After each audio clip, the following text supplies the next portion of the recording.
evening, ladies and gentlemen. The course of the configurations of being. Guess what we're doing? We're playing another game.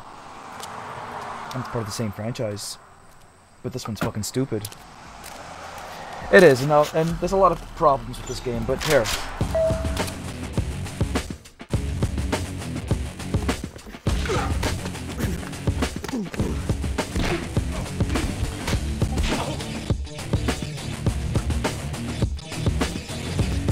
So let's just look at this one little thing right here. Alright, so you can do takedowns, human shields, same thing.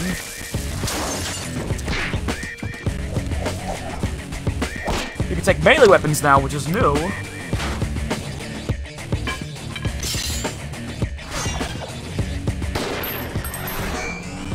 That I don't think you can actually do. I don't know why Jack also looks weird. And if you're gonna tell me, oh, but he's been through a lot of shit since the first game. Because here we were all thinking, oh, this is Jack Slade after Dead to Rights 1, and he's, you know, trying to stay off the grid and everything, and he just wanted to get a six-pack and gives a guy $20 and just saves him and everything. It's like, yeah, okay, cool, peace out.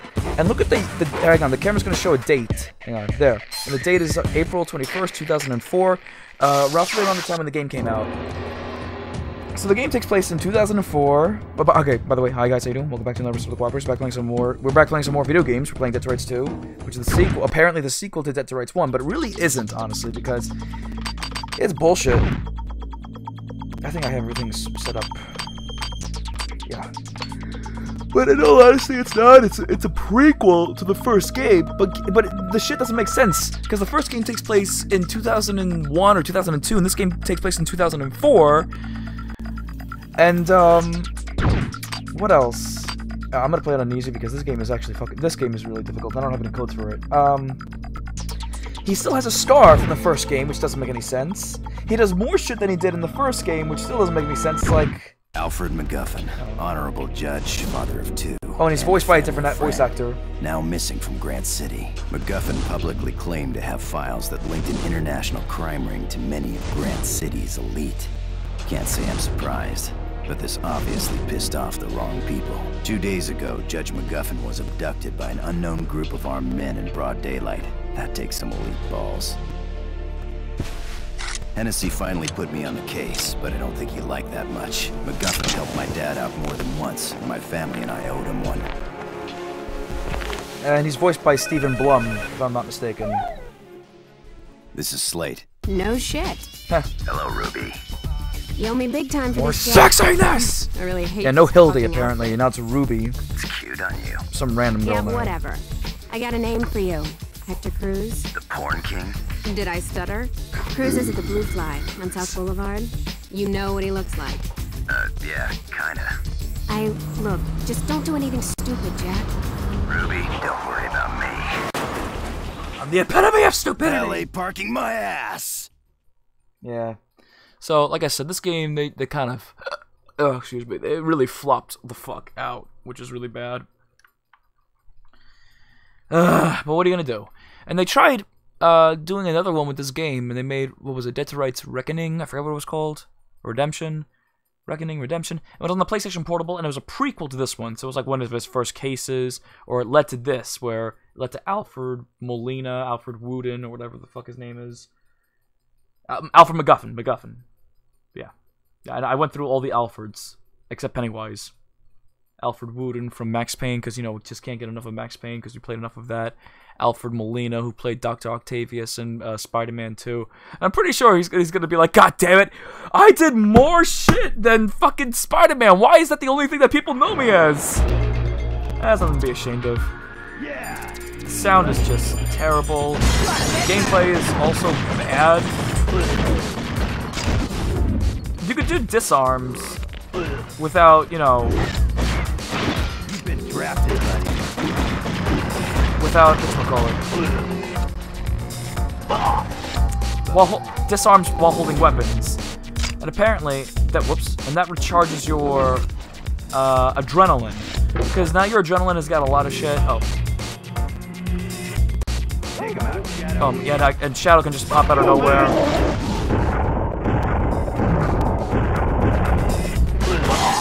And I don't like it that my they downgraded the pistols, because how the pistols used to be one shot per pistol, now it's 2 shots both, and they shoot really slow, going bang, bang, bang. Like, I'm really, like, you know, trying to, like, you know, tap that shit like a motherfucker, going bang, bang, bang, bang, bang, but he's going bang, bang, bang, bang. I'm like, I want to go faster.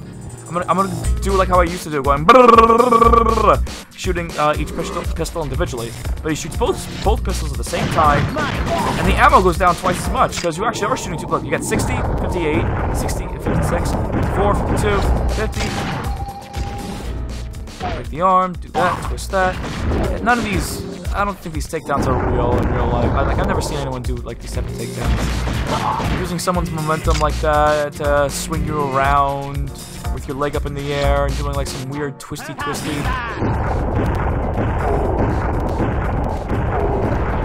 What is cool though is that you're able. Stick 'em, boy. You are able to. Oh, and I could also, you know, take as many canisters as I want. I can carry it now instead of, you know. What I don't like about the human shield, though, is that they don't have a health. They can get shot as many times as they can, which is cool. But it's the amount of time. It's the amount of time as you can hold them. So your adrenaline will go down if you're, you know, constantly holding onto them. The only way to regain your adrenaline is if you do a takedown. It drains way too fast when you're in slow-mo. You can only take down one guy at a time. I can't do it again, see? But I can take him as human shield and then kill him. I don't know what the hell that is, those little red dots, and I think that's my how many times I can do something, like my whatchamacallit, like my takedowns and my my human shield grabs. But I could be entirely wrong. Alrighty. Oh yeah, this doesn't really make any sense. Like, it doesn't really fit with the Dead to Rights type of thing. But I think they just wanted to just say, like, hey, the first game was so good, might as well release the second game. It doesn't have anything to do with the actual game itself. I really feel like they should have continued with the actual. They should have at least made an attempt to try to continue with the actual franchise. Like, where's Jack Slate now? What is he doing now with his life and everything, and his dog and this and that, and etc. etc.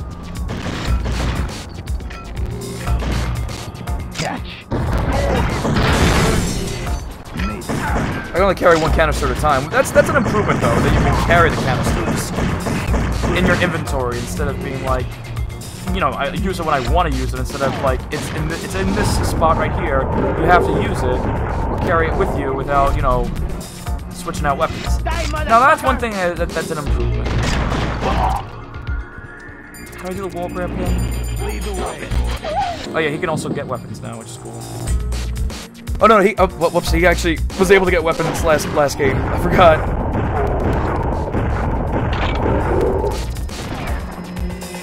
I'm gonna kill you. No, you ain't. I got you. Can't use the dog.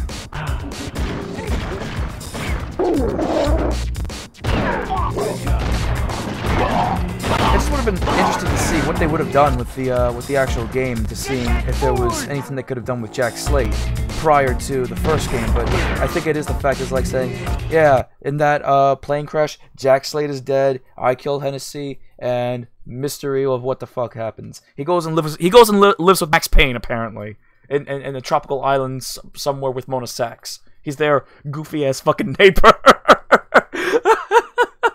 I'm sorry, that's just so stupid for.